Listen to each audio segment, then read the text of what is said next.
ఓం సహనావతు సహనౌ భునక్తు సహ వీర్యం కరవావహై తేజస్వినావధీతమస్తు మా విద్విషావహై.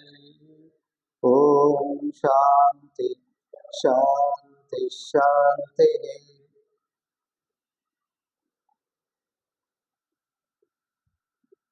ఓం సదాశివసమారంభాం శంకరాచార్యమధ్యమాం అస్మదాచార్యపర్యంతాం వందే గురుపరంపరాం.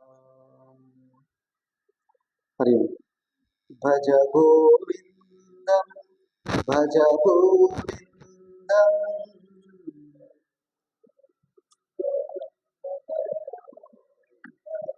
గోవిందం భజ మూఢమతే.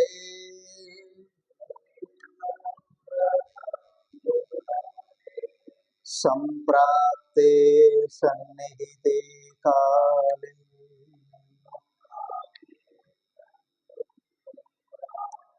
నహి నహి రక్షతి డుకృంకరణే.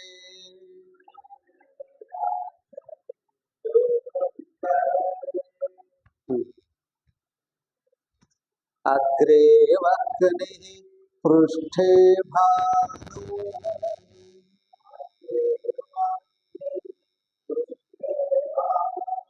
రాత్రౌ చూక సమర్పితచానుః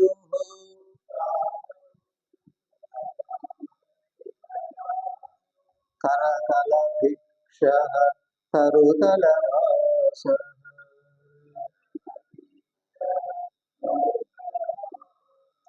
తదపి న ముంచత్యాశాపాశః.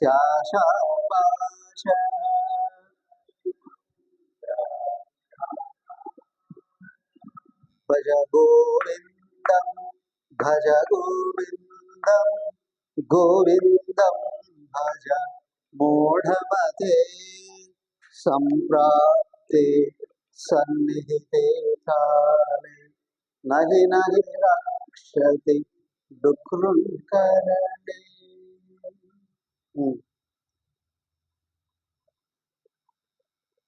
14వ శ్లోకం నుండి ఒక్కొక్క విషయాన్ని ఆవిష్కరిస్తూ కూర్చున్నాం.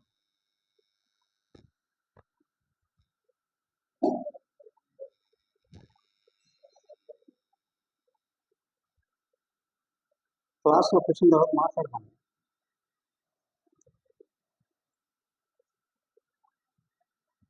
ఆధ్యాత్మికత అనేది వేష భాషల మీద ఆధారపడి లేదు, కానీ వేష భాషలు ఆధ్యాత్మికతను సపోర్ట్ చేస్తాయి. కాషాయ వస్త్రాలు వేసుకున్నాం, ఎలా ఉండాలి అనేటువంటిది నేర్చుకోవాలి. త్యాగభావంతో ఉండాలి. మరి భాష ఔన్నత్యాన్ని గురించి తెలియపరుస్తుంది.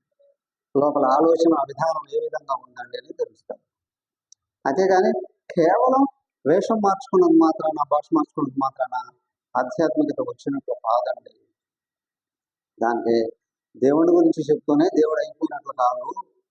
దైవత్వాన్ని పొందాలి అని అంటే ప్రాపంచిక ఆసక్తిని వదిలేయాలి. భాష ప్రపంచం మీద అంటే అర్థకామాల మీద ఆసక్తిని వదిలితేనే ఆధ్యాత్మికత లభిస్తుంది. అదేంటంటే వయసులో ఉన్నవాడికి ఎలా పోతాయండి అనడానికి వీల్లేదు. శంకర భగవత్పాదుల వారికి ఏ వయసులో కలిగింది? మనం వివేకానంద స్వామికి ఏ వయసులో కలిగింది? రామకృష్ణ పరమహంస ఏ వయసులో వెళ్ళారు? స్వామి తపోవనం ఏ వయసులో వెళ్ళారు? స్వామి చిన్మయానంద ఏ వయసులో వెళ్ళారు? మార్కండేయుడు ఏ వయసులో దైవం కొరకు పడబడ్డాడు? సో కాబట్టి ఇక్కడ ఏంటి, వయసుతో సంబంధం లేదయ్యా, లోపల పరిపక్వతే ముఖ్యం. వయసు అయిన తర్వాత కోరికలు పోతాయి అని అనుకుంటే అది కళ్ళే, అవునా? దాన్ని చెప్తాను. ముసలితనం వచ్చిందండి, దానికి గుర్తులుగా పళ్ళు ఊడిపోయాయి, వెంట్రుకలు నచ్చిపోయాయి, దేహం కూడా ముడతలు పడిపోయింది, అది చేతి కర్ర కూడా వచ్చింది. అయితే ప్రపంచం మీద ఆశలు పోతాయా? ముసలితనం వస్తేనే ఆశలు పోతాయా? అనుభవించలేకపోతున్నామండి అవునా? కానీ లోపల ఉన్న దైవాన్ని ఆశ్రయించినప్పుడు మాత్రమే ఆశలు తగ్గుతాయి. సో ఇంకొకటి, ఏమీ లేనివాడికి దేవుడి మీద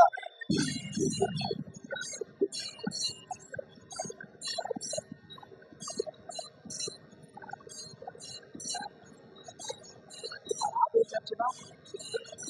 సాధించచ్చు.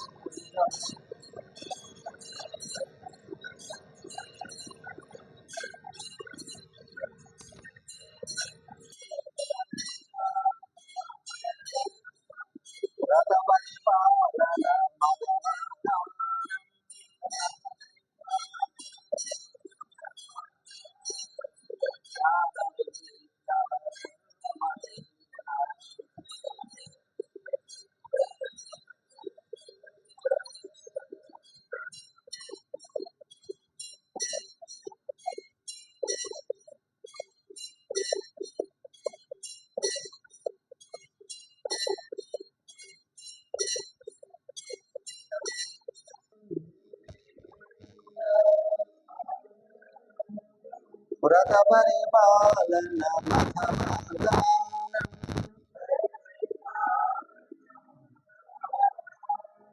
జ్ఞాన విహీన సర్వమతేనా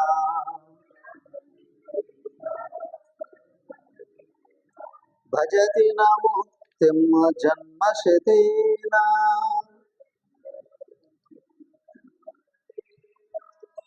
భజ గోవిందం భజ గోవిందం గోవిందం భజ మూఢమతే సంప్రాప్తే సన్నిధి కాలే నహి నహి.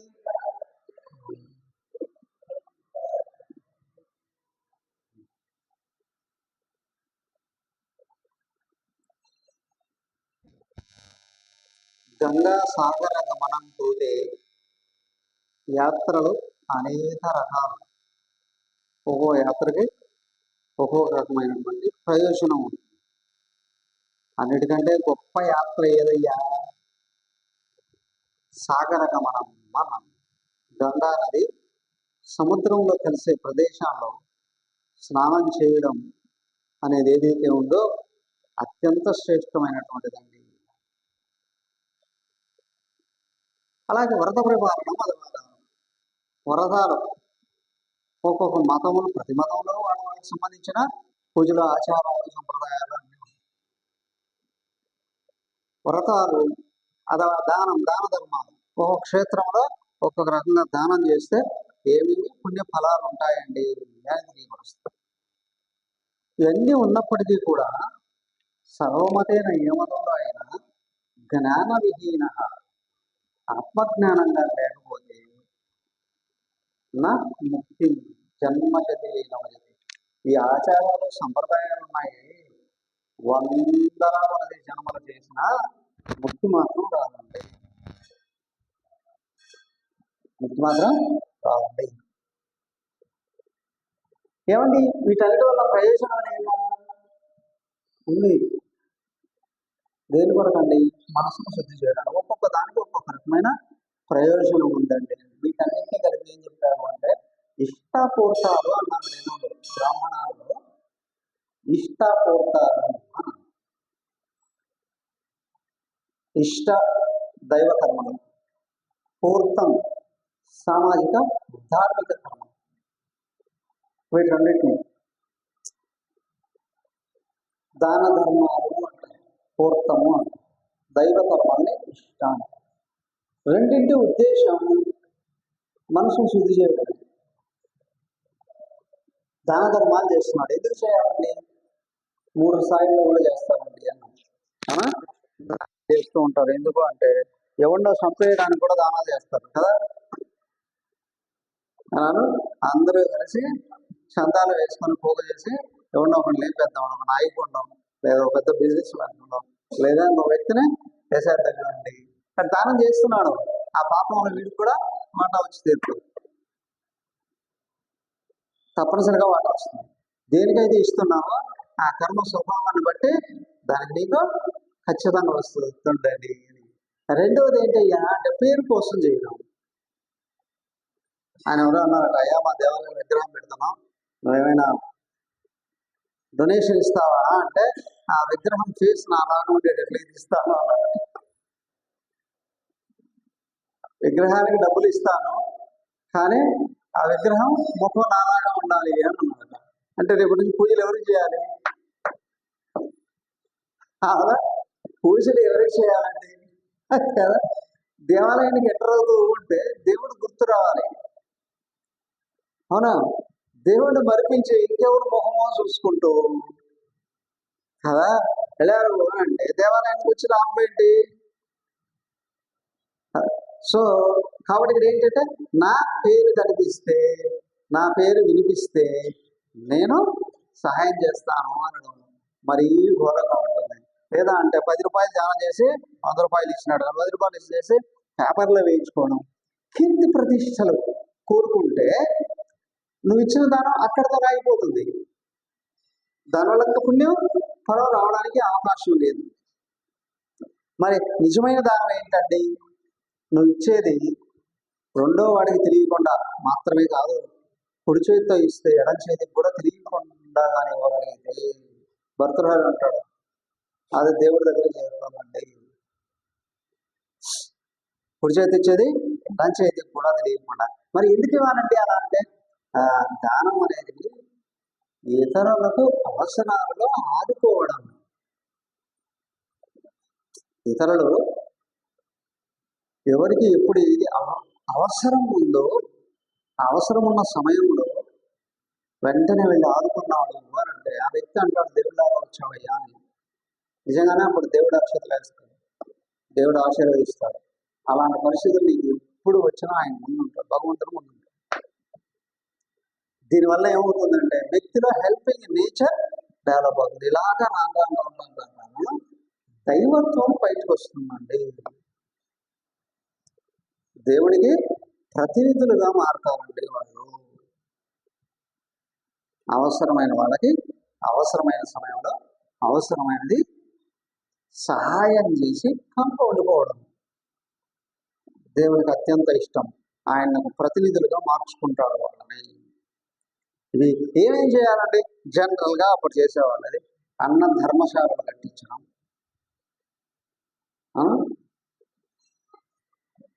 మరి వసతి నిలయాలను కట్టించడం, విద్యాలయాలు కట్టించడం, వైద్యాలయాలు కట్టించడం, ఇంకా చెరువులు నిర్మాణం చేయడం. అంటే ఆహారం, నీరు, వసతి, విద్య, వైద్యం, రక్షణ ఇలాంటి వాటిని ఎవరైతే అవసరమైన చోట కల్పిస్తూ ఉన్నారో మరి వాళ్ళు అనుకుంటారు కదా, ఆ విధంగా సహాయం స్వీకరించినప్పుడు భగవంతుడు ఆయన్ని చల్లగా చూడాలి అని. అయ్యా ఇది ఉత్తమోత్తమైనటువంటి దానం అండి, సహాయం అండి, అది ధార్మిక కర్మ అండి. ఆ తర్వాత ఇంకొంచెం పైకి వస్తే దైవాన్ని ఆరాధించడం. దేవాలయాలు కూడా వస్తారు, పూజలకు కట్టేస్తారు కదా చాలా మంది. శాశ్వత పూజలను, రోజు పూజలను, అన్నదానాలను, దేవాలయ నిర్మాణాలకు అన్నిటి కూడా ఇస్తారు. కానీ దేవాలయానికి రాకపోతే అవునా పంతులు గారు మీరు చేసేయండి పూజ, నేను డబ్బులు పంపించేస్తాను. పుణ్యం ఎవరికి?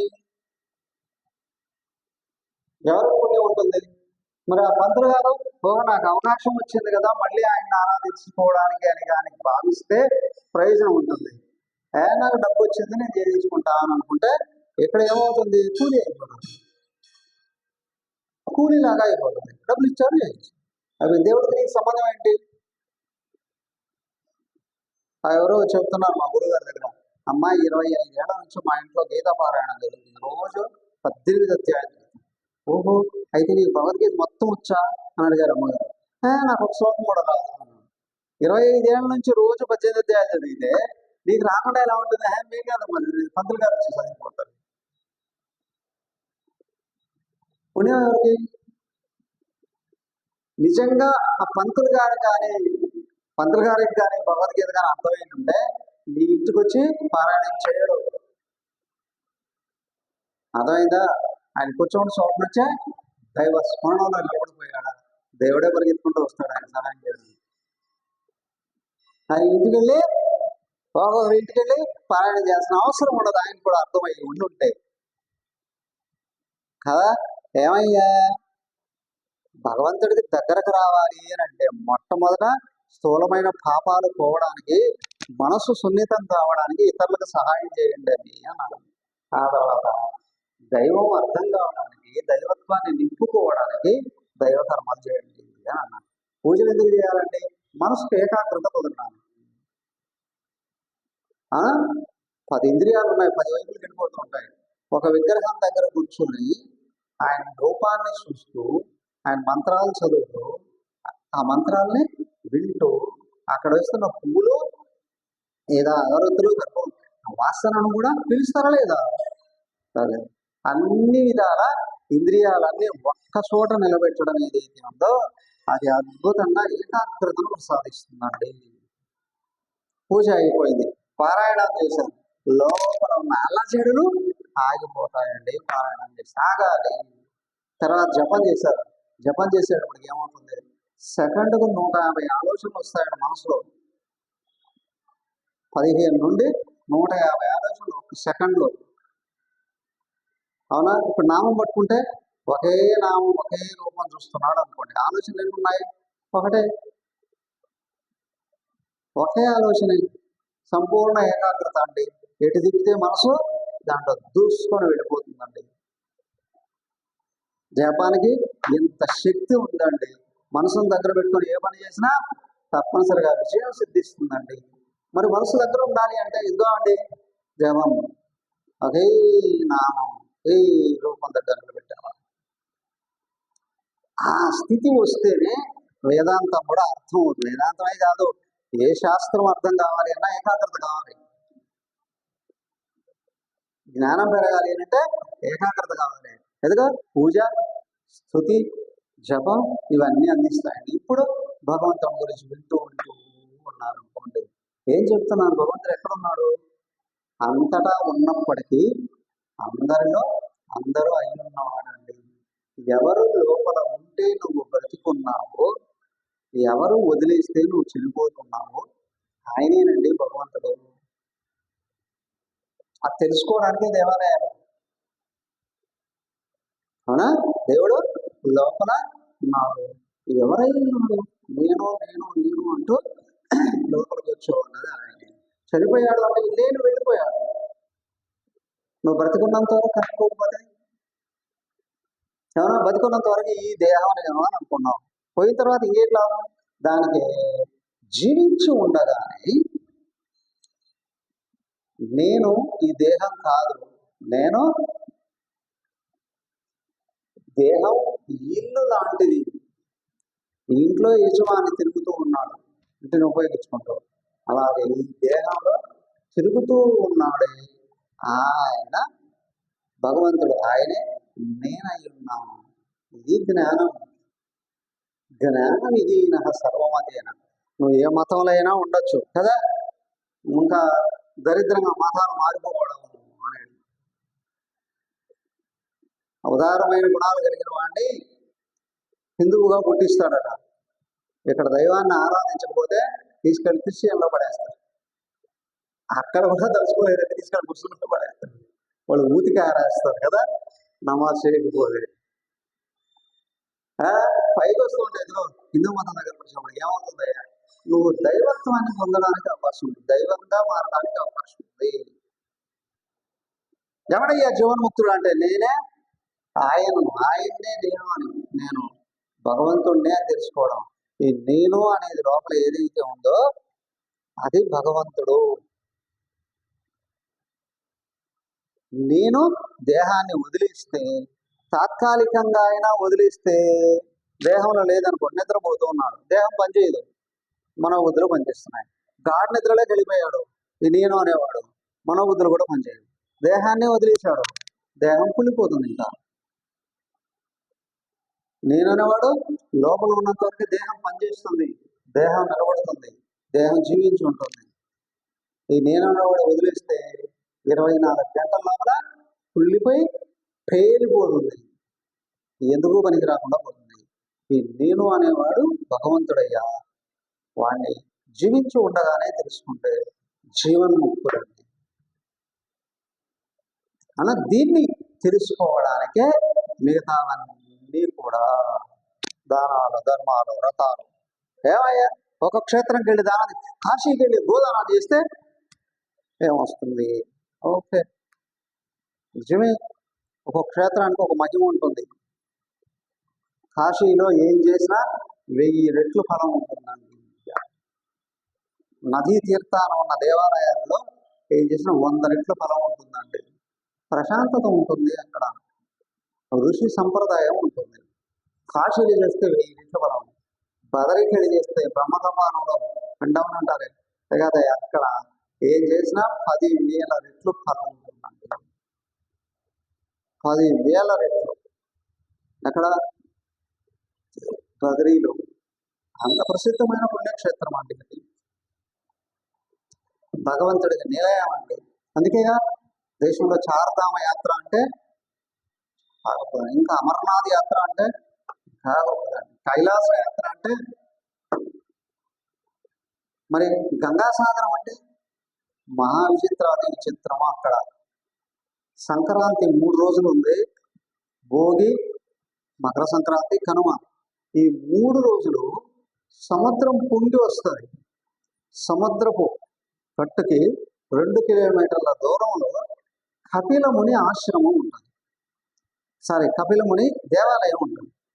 సముద్రుడు దేవాలయం ఉంటుంది, కపిలముని దేవాలయం ఉంటుంది. కపిలముని దేవాలయం ఉంటుంది.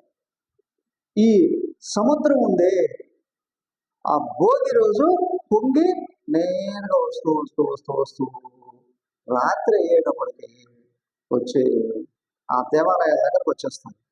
ఆ సంక్రాంతి రోజు ఆ దేవాలయంలో వాళ్ళ పాదాలు కడుగుతారు. సముద్రం అంటే బంగాళాఖాతంలో గంగానది కలిసిపోతుంది కదా, కలకత్తా నుండి 100 కిలోమీటర్ల దూరం వెళితే 60 నుండి 100 కిలోమీటర్ల దూరం ఉంటుంది, గంగాసాగరం వస్తుంది. సముద్రంలోనే వెళ్ళాలి, ఒక అరగంట జర్నీ, గంట జర్నీ. దాటిన తర్వాత మళ్ళీ 60 కిలోమీటర్ రోడ్డు మార్గంలో వెళ్ళాలి. అక్కడికి వెళితే సముద్రం పొంగి వస్తుంది. ఆ రోజు, ఆ మకర సంక్రాంతి రోజంతా ఆయన పాదాలను కడుగుతూనే మళ్ళీ కనుమకు స్లోగా మళ్ళీ వెళ్ళిపోతుంది. ఆ 3 రోజులు సాధువులే కొన్ని లక్షల మంది ఉంటారు అక్కడ. మరి గృహస్థులు ఇంకా ఆ టైంలో కానీ అక్కడ స్నానం చేస్తే ఈ భూమి మీద అంతకంటే పుణ్యప్రదమైనది ఇంకొకటి ఏమీ లేదండి అని. కానీ సంక్రాంతికి అక్కడ వెళ్తా, దానికే శంకర భగవత్పాదులు వాళ్ళు చెప్తున్నారు, గంగాసాగర గమనం ఏదైతే ఉందో అక్కడికి వెళ్ళి ఆ దర్శనం చేసుకోవడము, ఆ నీటిలో పొంగిన నీటిలో స్నానం చేయడము, అయ్యా భూమి మీదనే అంతకంటే గొప్ప పుణ్యక్షేత్రం ఇది ఉండదండి. వ్రతాలు రకరకాల వ్రతాలు ఉన్నాయి.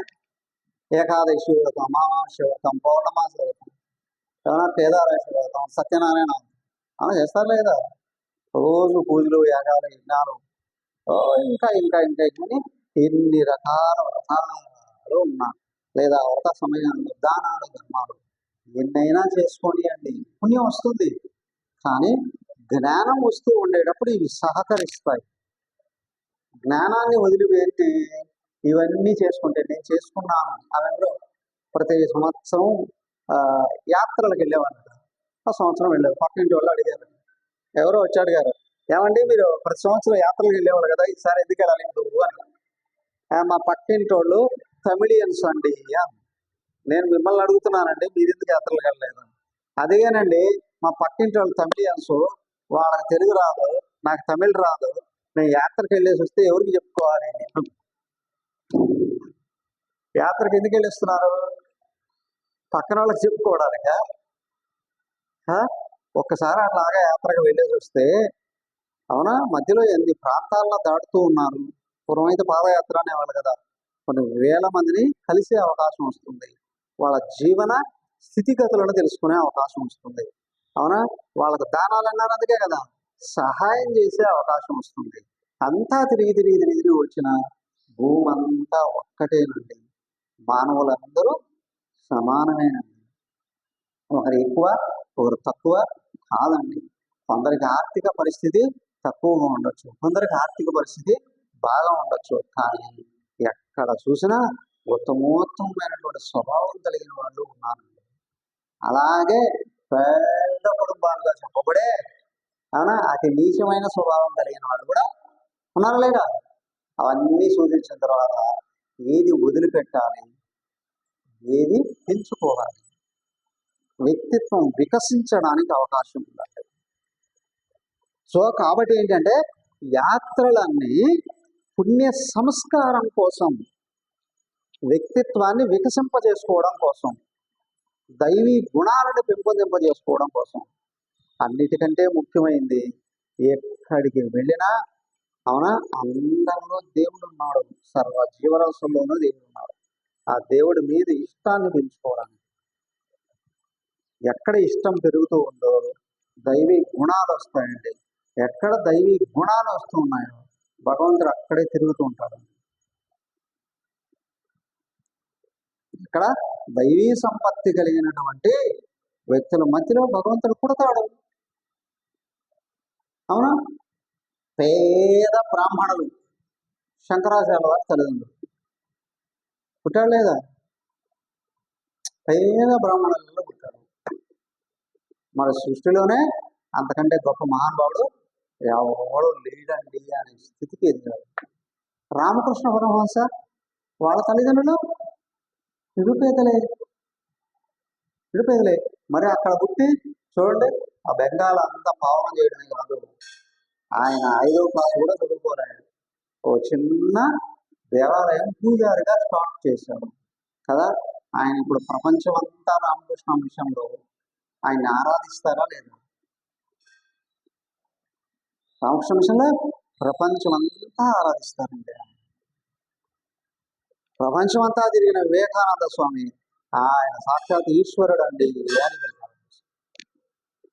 ఏమిటయ్యా ఆయన గొప్పతనం?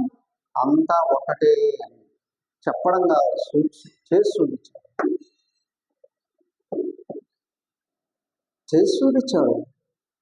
అంత నిరుపేద కుటుంబంలో పుట్టి అంత గొప్ప మహానుభావుడు ఎలాగండి? సంపదలకి దైవత్వానికి సంబంధం లేదండి. అవునా? పరశురాముడు జమదగ్ని మహర్షికి పుట్టాడు కదా, బ్రాహ్మణ కుటుంబంలో పుట్టాడు. మరి రాముడు క్షత్రియ కుటుంబంలో పుట్టాడు. అవును. మరి కృష్ణుడు శూద్రుడు ఇంట్లోనే ఆయన పెరిగింది. అవునా కదా? ఇబ్బంది ఏంటంటే కదా, యాదవ రాజకుమారుడు. అవునా కదా? ఎవరయ్యా? సాక్షాత్తు భగవంతుడు అండి. ఏమిటయ్యా ఇట్లా అందరూ ఒకటే నిరూపించడానికి. అవునా? ప్రతి ఒక్కడి దేహం పంచభూతాలే, వేరే ఏమైనా ఉంటుందా? మట్టి, నీళ్లు, అగ్ని, వాయువు, ఆకాశం, ఈ 5 కలిస్తే అందరి దేహాలు తయారయ్యాయి. ఎవడు తక్కువ ఎవడు ఎక్కువ? ఏమండి? అందరిలో ఆత్మగా ఉన్నది భగవత్ స్వరూపం, భగవంతుడే. మరి ఎక్కువ తక్కువ ఏంటండి? నీ సంస్కారాలు హీనంగా ఉంటే నువ్వు హీనుడివి, నీ సంస్కారాలు ఉన్నతంగా ఉంటే నువ్వు దైవ సమానుడు. అయ్యా, మనిషి గొప్పవాడు కావడానికి కులాలు మతాలు అడ్డుగా ఉండవు. ఎందుకు? అందరిలో కూర్చో అన్నవాడు ఆయనే. అందరిలో కూర్చో అన్నవాడు ఆయన. ధనాన్ని, పదవుల్ని, భోగాల్ని ఆశ్రయించిన వాడు రాక్షసుడిగా తయారవుతాడు. భగవంతుడిని ఆశ్రయించిన వాడికి అవన్నీ కూడా వస్తాయి, కానీ వినే విధేయతల్ని వదలడు. మహానుభావుడు. అవునా? సద్గుణాలను పెంపొందింపజేసుకుంటూ ఉంటే జీవితంలో అన్నీ సమకూరుతాయి. కానీ దుర్గుణాలను పెంచుకుంటూ ఉన్నావా, నువ్వే ఎందుకు పనికిరాకుండా పనికిరావు. ముల్లోకాలను పరిపాలించారు ఆ హిరణ్యకశిపుడు, రావణాసురుడు, దుర్యోధనుడు. వీళ్ళంతా ఏమయ్యారు? అడ్రస్ లేకుండా తొక్కాడు భారతదేశంలో. భగవంతుడే వచ్చి, అవునా? ఆ హిరణ్యాక్షుడిని పంది రూపంలో వచ్చి పొడిచి చంపేశాడు. హిరణ్యకశిపుడిని నరసింహాకారంలో వచ్చి వాడిని ఎట్లా ఎట్లా ఎట్లా పుట్టి చంపాడు. సేమియా ఉంటుందా, ఆ సేమియా అంత ముక్కలు చేసి పారేసాడు. ఆ ప్రహ్లాదుని బాధ పెట్టినందుకు ప్రహ్లాదుని చంపడానికి ఎన్ని రకాల స్ప్రే చేస్తాడు వాడు. వచ్చి చంపితే ఎంత భయంకరంగా అంటే వాడు ముల్లోకాలకి రాజు, అవునా? ముల్లోకాలకి రాజు. గోళ్లతోనే తలతో సహా ముక్కలు చేసేసాడట, ఎముకలతో సహా పీసులుగా.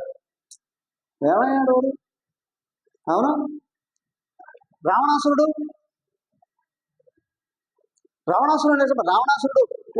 వాడికి 700 మంది భార్యలు, 1000 మంది సంతానం, అందరినీ చంపేశాడు రాముడు. వాడే కాదు, వాడు తమ్ముడు కుంభకర్ణుడు ఉన్నాడే, ఒక్కడిని మిగలేవలే. వాళ్ళ తమ్ముడే విభీషణుడు, ఆయన రాజుగా చేశాడు. ఆయన ఎప్పటి వరకు ఉన్నాడు? రాముడి కాలం నుండి మళ్ళీ ధర్మరాజు కాలం దాకా ఆయన ఉన్నాడు. లంకను పరిపాలించింది విభీషణుడు. ఎప్పుడు? ద్వాపరయుగ అంతం వరకు ఉన్నాడు. కలియుగం వచ్చేటప్పటికేమో ఆయన దేహాన్ని సాధించాడు. ఎప్పటి నుంచి ఎప్పటి వరకు ఉన్నాడయ్యా? మహానుభావుడిలాగా,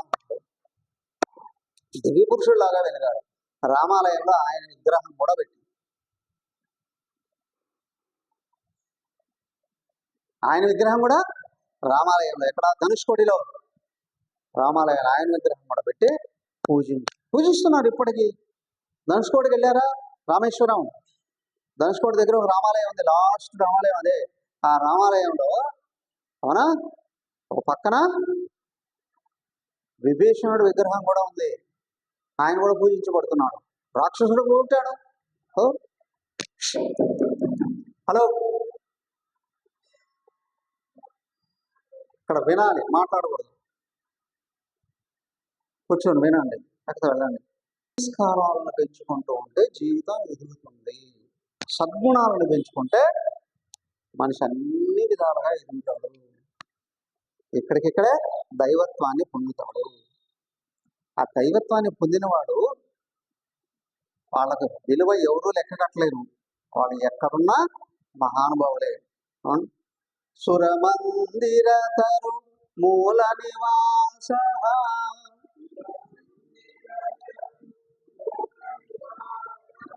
శయ్యాభూతల మజినం వాస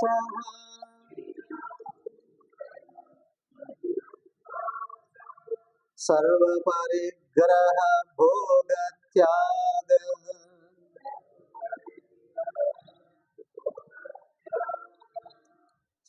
కస్య సుఖం న కరోతి విరాగ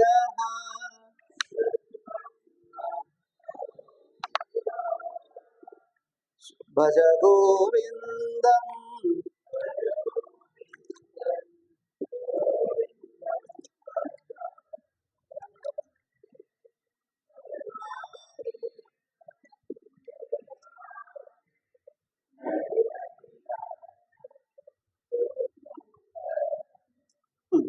అతి అద్భుతమైనటువంటి మంత్రం.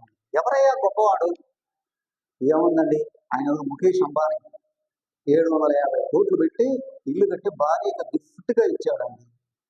7 ఆయన కొడుకు పెళ్ళి అయితే 5,000 కోట్లు పెట్టి పెళ్లి చేశాడు. సో కొద్ది రోజులు ఉత్సవం అయిపోయింది, అవునా? అంతేనా? నరేంద్ర మోడీ గారు వాళ్ళ అమ్మ చనిపోతే రాజలాంఛనాలతో కర్మలు చేయొచ్చు, అవునా? ఏం చేసి సాధారణమైన వ్యక్తిలాగా వెళ్ళి వాళ్ళ అమ్మ పాడి మోసే కర్మకాండను పూర్తి చేసుకోవచ్చు. ఎవరు గొప్ప? ఎవరు గొప్ప?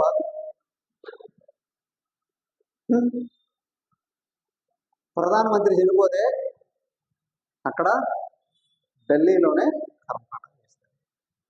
ఏమో వాళ్ళ పార్టీ వాళ్ళకి కక్షలు పుట్టాయో, ఎక్కువ పెట్టాయో, లేకపోతే తెలుగువాడు కదా, సౌత్ ఇండియన్ కదా, అవమానించాలి అని అనుకున్నారు ఏమో. మన పివి నరసింహారావు సౌత్ ఇండియాలో ఒకే ఒక ప్రధానమంత్రి పనిగట్టుకుని అవమానించాలి అని తీసుకొని వచ్చి హైదరాబాద్లో పడేసి, అవునా, ఆయన దేహం పూర్తిగా ఖాళీ అంత వరకు కూడా నిలబడకుండా అవమానించేసి వెళ్ళారు. ఆయన పేరు తగ్గుతుందా? అవునా? ఆయన భారతరత్న ఇచ్చారా?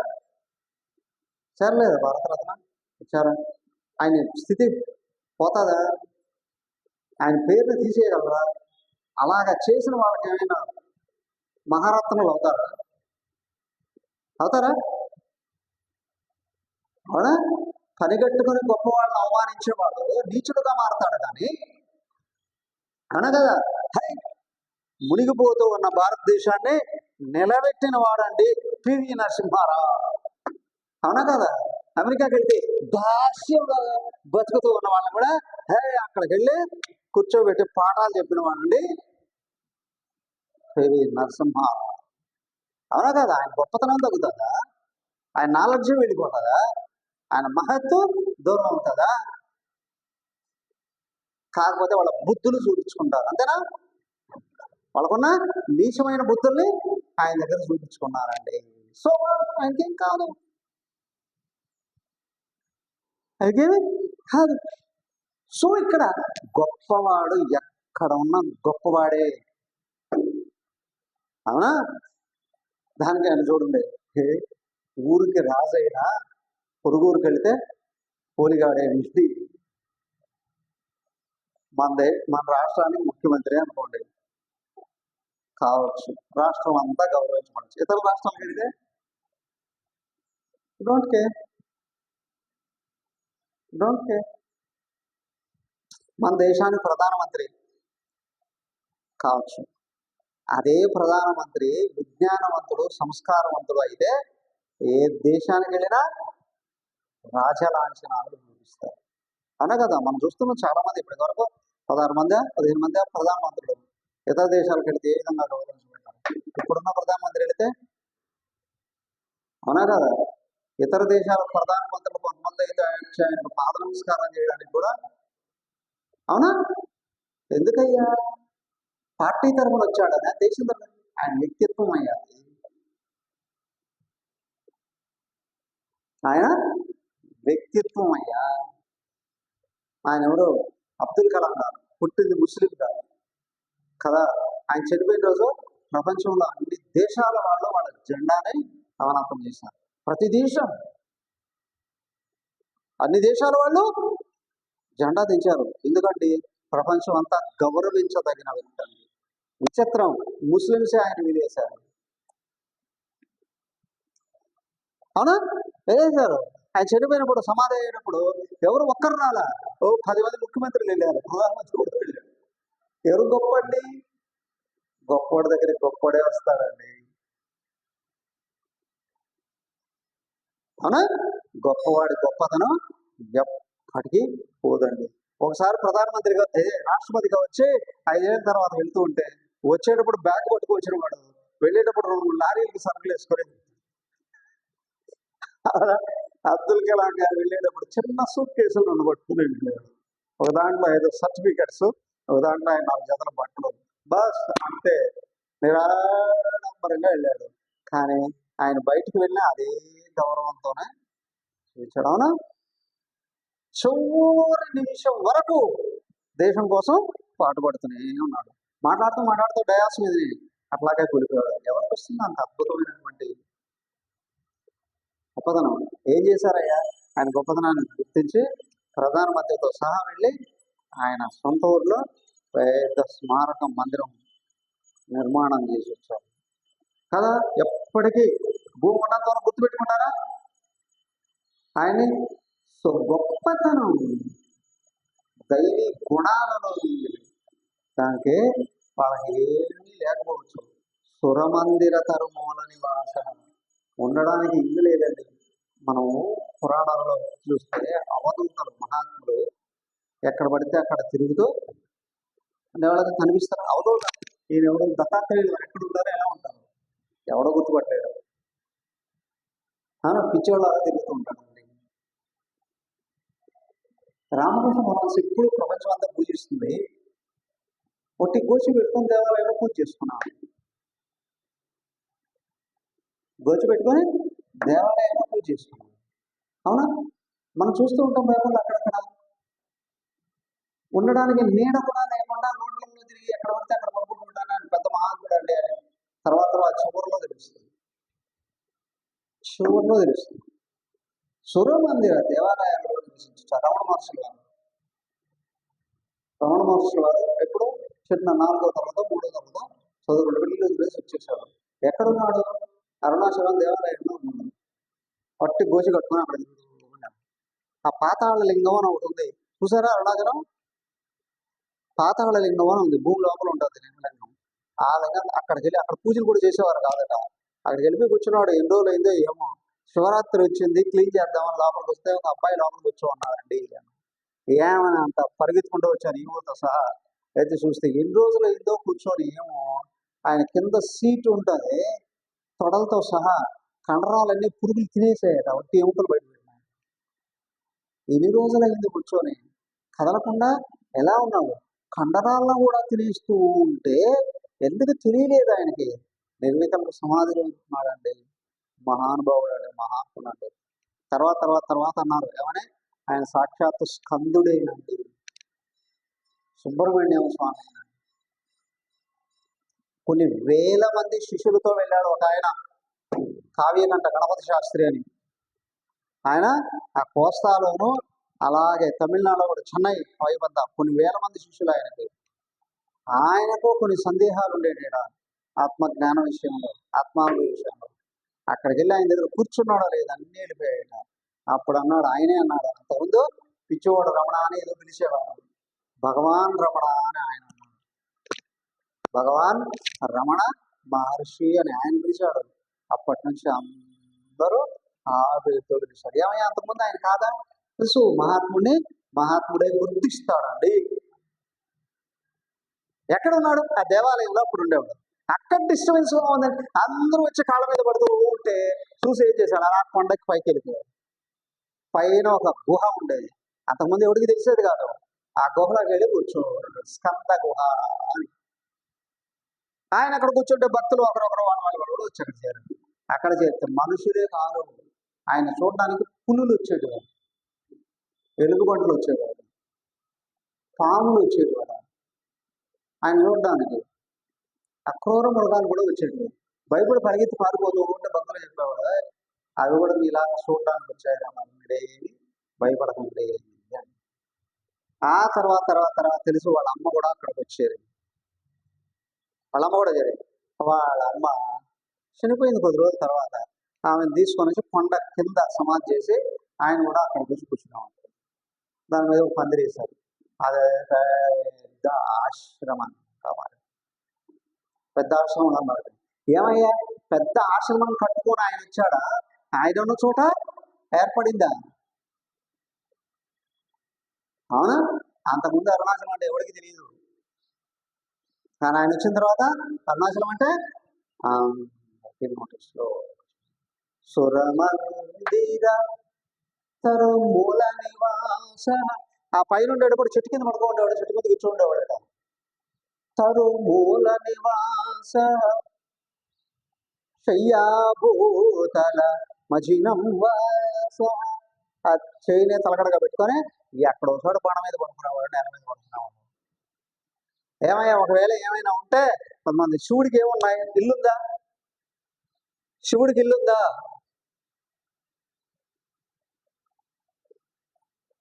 సరే, శివుడికి బట్టలు ఉన్నాయా? లేదు. వాడెవడో దయతలిసి ఇచ్చాడో ఏమో ఆ గజాసురుడు, నా చర్మం ఒలిసి నీ ఒంటికి చుట్టుకోవయ్యా అన్నాడు. పులిని ఆయన మీదకు పంపించారు. అయితే దాన్ని చంపేది, దాని పులి చర్మం తీసేసుకున్నాడు. అదే కింద వేసుకొని కూర్చున్నాడు, అదే మొలకు కూడా కట్టుకునేవాడు. చూడు ఏమందయ్యా. బట్ శివుడి దగ్గరికి ఎవరు వచ్చినా సంపూర్ణంగా అనుగ్రహానికి లోనవుతారా? అన్నీ ఇచ్చి పంపిస్తారు, సర్వం ఇచ్చి పంపిస్తారు. ఏమయ్యా, ఎవడయ్యా గొప్పవాడు? ఈ ప్రపంచంలో ఏది నాది కాదని గుర్తించిన వాడు, సర్వ పరిగ్రహ భోగ త్యాగ. నాకు సుఖం కావాలి అంటే ప్రపంచంలో ఏమేమో ఇల్లు, వాకిలి, వస్తువులు, వాహనాలు, పొగాలు అవి ఇవి కావాలి అనుకున్న వాడికి సుఖం తగ్గిపోతుంది, కానీ సుఖం పెరగదయ్యా. దేని మీద ఆధారపడకుండా, రెండోది ఇది నాది, చివరికి ఈ దేహం నేననే భావాన్ని కూడా ఎవడైతే వదిలేశాడో వాడు 24 గంటలు సుఖంగా ఉంటాడు. సర్వ పరిగ్రహ భోగ త్యాగ, పరిగ్రహ భోగ. ఈ భోగాలు వస్తే సుఖం వస్తుంది అనుకున్నా, ఇది నాది అని నువ్వు పట్టుకొని ఉన్నా సుఖం లేదు. ఈ రెండింటిని వదిలేస్తే కస్య సుఖం నాకు తీరా, దాన్నే వైరాగ్యం అని అన్నారండి. ఇది నాదనే భావం లోపల ఎవరికైతే లేదో వాడు ఎప్పుడు సుఖంగా ఉంటాడు. ఎందుకంటే బాగా గమనించండి, వచ్చేటప్పుడు వ్యక్తి స్పష్టంగా అదే చూస్తారు. అందరూ మాట్లాడతారు కదా, వచ్చేటప్పుడు ఏమైనా తెచ్చామా, పోయేటప్పుడు ఏమైనా తీసుకెళ్తామా అందరూ అంటారు. కానీ మనసు నిండా ప్రపంచాన్ని అంతటే పెట్టుకుంటుంది. అవునా, ఇది నాది, అది నాది, అది నాది, అది నాది. అంతేకాదు ఇన్ని నాకు వచ్చాయి, ఇన్ని సంపాదిస్తా, ఇన్ని జాగ్రత్తలు వస్తా, అది ఏం చేస్తావు, ఏం అనుభవిస్తావు, ఎన్ని అనుభవిస్తారు? ఎంత ఉన్నవాడు ఆయన పిడికిడు అన్నమేగా. అవునా అవునా కదా, ఒక్క బిడ్డేగా. ఆమె ఎవరు, జయలలిత, ఒక ఇల్లు కట్టుకుందట 60 బెడ్రూమ్లు పెట్టి. ఆ ఇల్లు, ఆ పెళ్లి లేదు, పిల్లలు లేరు, ఒక్కటే 60 బెడ్రూమ్లు ఇల్లు. ఏం చేస్తావు, దేశం అంతా ఏకిపోసేసారు. అవునా, ఆ ఇంట్లో నేల మాలికలు, అదే అండర్ గ్రౌండ్ లో రోడ్డు, దాంట్లో టన్నుల కొద్ది బంగారం వెళ్ళి ఏం చేసి వస్తావు, లోకానికి ఉపయోగించేది పేరు వచ్చేదిగా. అనా కదా, లోకం కోసం ఏమిస్తే పేరు వచ్చేదిగా, అధికారం వచ్చేది కదా అని లక్షల కోట్లు తెలుసు చూస్తూనే ఉన్నాగా. లక్షల కోట్లు పోగేసి తర్వాత కోర్టు చుట్టూ తిరిగి సావడం తప్పితే ఏముంటుంది, ఏం చేస్తావు? నీ ప్రారంభాన్ని మాత్రమే నువ్వు తింటావు, వేరే ఏం లేదు. దేహం దాని ప్రారంభాన్ని తింటుంది. దేని మీద ఆశ లేకపోతే ఎక్కడున్నా సుఖంగా ఉంటావు, ఆనందంగా ఉంటావు. అందరూ కోరుకునేది ఆనందమే, కానీ అందరికీ దొరకంది కూడా అదే. ఎందుకు, సుఖం లోపలే ఉంది. నా చెత్త అంతా తెచ్చి లోపల అంతా నింపుకుంటే సుఖం ఏ విధంగా ఉంటుంది. చక్కగా పాయసం చేసి పాలు కూడా పోసి రెడీగా పెట్టావు. ఒక పిల్లాడు వచ్చి ఇంత పిడికడ మట్టి తీసి దాన్ని వేసాడు. ఇప్పుడు తింటారా? అయ్యా, నీకున్న భోగ ఆసక్తి, సంపదల మీద ఆసక్తి ఆ మట్టి లాంటిదండి. నీ మనసులో వేసుకుంటున్నావు. మనసులో సంపూర్ణ సుఖ స్వరూపుడే భగవంతుడు ఉన్నాడు. ఆయన గుర్తుపెట్టుకోండి. సుఖం, శక్తి, జ్ఞానం ఏ లోటు ఏర్పడవు. భగవంతుడిని మర్చిపోయి మిగతాదంతా నిరంతరం ఆలోచించుకుంటూ ఉంటే, ప్రపంచాన్ని గురించి ఎంత ఎక్కువగా ఆలోచిస్తూ ఉంటే అంత దుఃఖాలు ఏర్పడతాయండి. ఆ తొలగించి భగవంతుడిని ఎంత నింపుకుంటే అంత సుఖం లభిస్తుంది. తదాస్తు. హరి ఓం. శాంతి శాంతి శాంతి. హరి ఓం. శ్రీ గురుభ్యో నమః. హరి ఓం.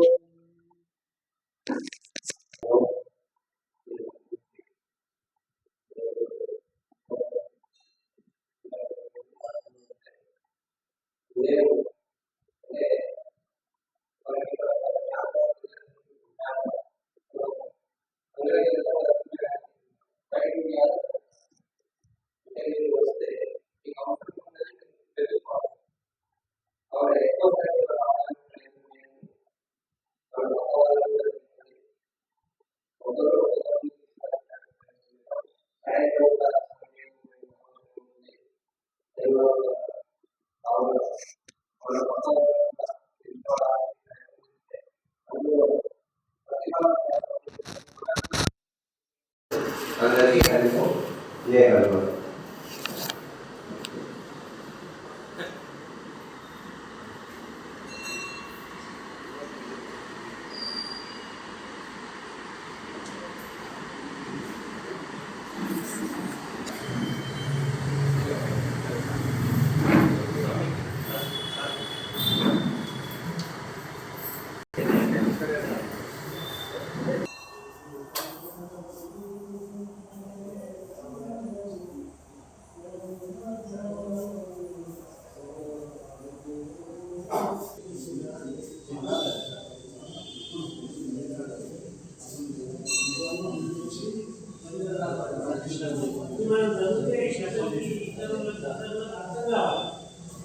ఊళ్ళో కూడా ఇప్పుడు మనం ఎక్కువ వైద్యాలు పెట్టి ఆ సప్పుడు వేలేవో మంచిగా లేకపోతే